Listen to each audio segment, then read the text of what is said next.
দেশে কিছু পাখি আসে, বছরে একটা সময় তারা আমার দেশের সফরে আসে, এদেরকে বলা হয় পরিযায়ী পাখি বা অতিথি পাখি।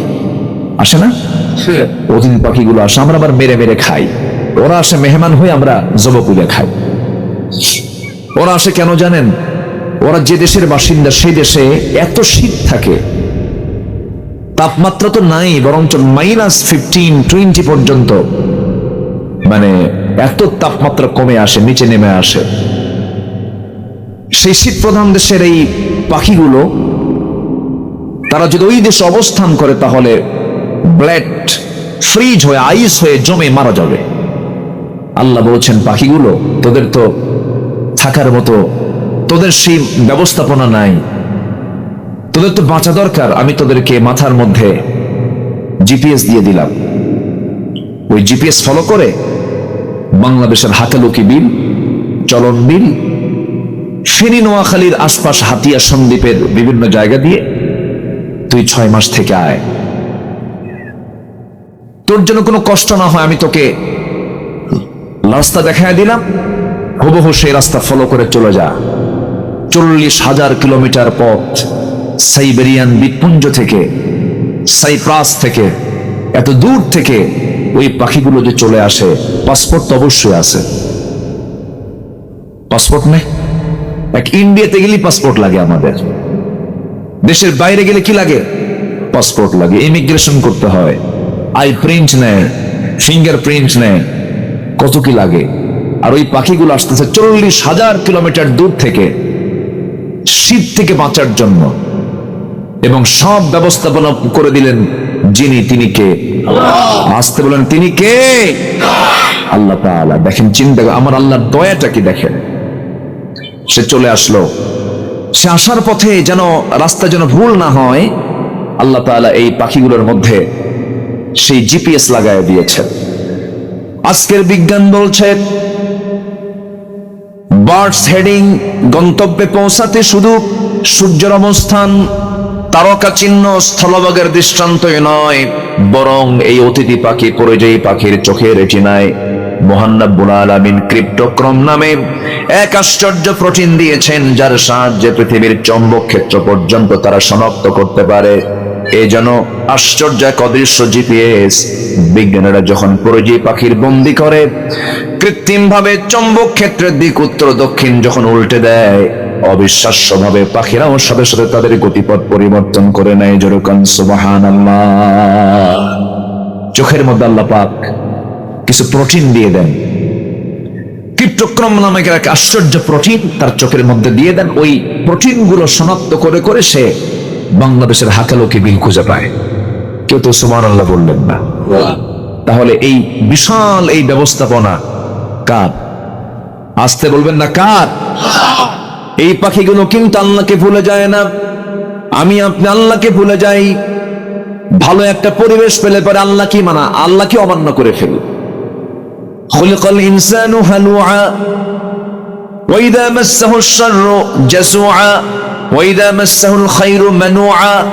ভালো কিছু পেলে পরে আল্লাহকে ভুলে যাওয়ার চেষ্টা করি, কিন্তু পাখি দেখেন, ওই পরিযায়ী পাখি ওই যে সাইপ্রাস থেকে রওনা দিল, কত দূর, 40,000 কিলোমিটার পথ। এই সেই পথ না সে পাড়ি দিয়ে আসতেছে। আল্লাহ রাব্বুল আলামিন বলছেন, ওই সমস্ত পাখিগুলো আকাশে যখন ওড়ে জিকির করে, কারণ আমার জিকির করে। আলাম তারা আন্নাল্লাহা ইউসাব্বিহু লাহু মান ফিস সামাওয়াতি ওয়াল আরদি ওয়াত তায়রু সাফাত কুল্লু ক্বাদ আলিমা সালাতাহু ওয়া তাসবিহাহু ওয়াল্লাহু আলিমুম বিমা ইয়াফআলুন। জোরে বলুন আল্লাহু আকবার। ওই সমস্ত পাখিগুলো সারিবদ্ধ হয়ে উড়ন্ত পাখির আল্লাহর তাসবিহ তারা পাঠ করে, তাদের সালাত তাসবিহ তারা জানে, তারা সব কিছু করছে। আমার বন্ধুগণ, কিন্তু বান্দার মধ্যে এমন একটা অকৃতজ্ঞতা আছে। ইন্নাল ইনসানা লাকাফুর। বান্দা হলো অতিশয় অকৃতজ্ঞ। বান্দা কৃতজ্ঞতা আদায় করতে জানে না।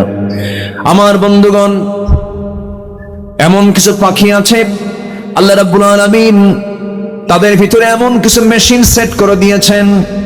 পেরেগ্রিন ফ্যালকন নামে একটা পাখি আছে, সেই পাখিটা আকাশে যখন ওড়ে তার ঘন্টার গতি হলো 400 কিলোমিটার। কেউ তো সুবহানাল্লাহ বললেন না। ঘন্টার গতি কত? 400 কিলোমিটার। আচ্ছা বলুন তো, বিমান আধুনিক না পাখি আধুনিক? বিমান। কোনটা আধুনিক বলেন?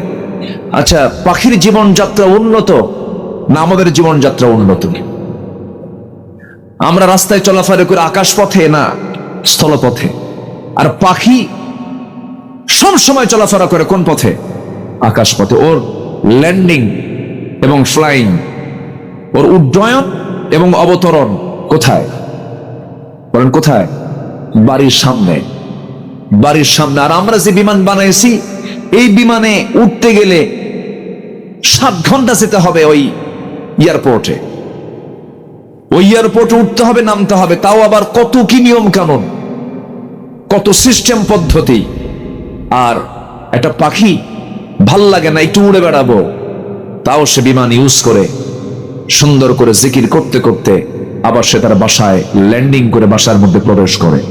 আচ্ছা বলুন তো, আমার আপনার ঘরে বেশি বাতাস না পাখির ঘরে বেশি বাতাস?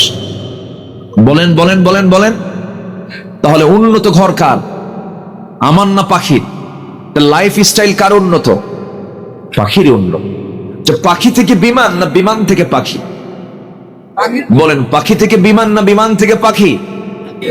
পাখি থেকে বিমান। পেরেগ্রিন ফ্যালকন, সেই পাখিটা ঘন্টায় 400 কিলোমিটার বেগে আকাশে উঠতে পারে।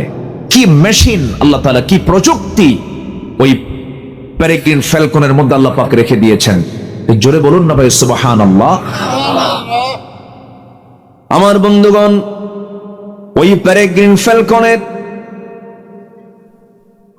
নাকের ভিতরে আল্লাহ রাব্বুল আলামিন 2টা ট্যাপ দিয়েছেন। প্রশ্ন হলো, এত জোরে যে সে আকাশে ওড়ে, বাতাস তো নাকের মধ্যে ঢুকে, লাঞ্চ তো ব্লাস্ট হয়ে যাওয়ার কথা, লাঞ্চ তো ব্লাস্ট হয়ে যাওয়ার কথা। কিন্তু লাঞ্চ কেন ব্লাস্ট হয় না? কেন লাঞ্চ ঠিক থেকে যায়? এর কারণ হলো ওই পেরেগ্রিন ফ্যালকনের ওই পাখির নাকের একটু ভিতরের দিকে 2টা ট্যাপ লাগানো আছে, হাড়ের ট্যাপ লাগানো আছে। যখন সে উঠতে থাকে তখন ওই প্রবল বেগে বাতাসটা আগে হাড়ে গিয়ে লাগে, ওই ট্যাপে গিয়ে লাগে, বাতাসের গতি কমে গেল, বাতাসের গতি কমে গেল। এরপর আস্তে করে সে তার লাঞ্চের মধ্যে বাতাসটা ঢুকায় নেয়। ঠিক একই প্রযুক্তি, এই ট্যাপ লাগানোর এই প্রযুক্তি আজকে বিমানের আবিষ্কারকরাও বিমানে লাগায় দিয়েছে। যেরকম সুবহানাল্লাহ, আর যেরকম সুবহানাল্লাহ। আল্লাহ শুধু আমাদের রব নন, তিনি সকল প্রাণীর রব। যেরকম সুবহানাল্লাহ। এই শীতের মধ্যে কি কষ্ট পাচ্ছে, কার কি হচ্ছে, সব ম্যানেজমেন্ট কার? সব ব্যবস্থাপনা কার? আল্লাহ। আমার বন্ধুগণ,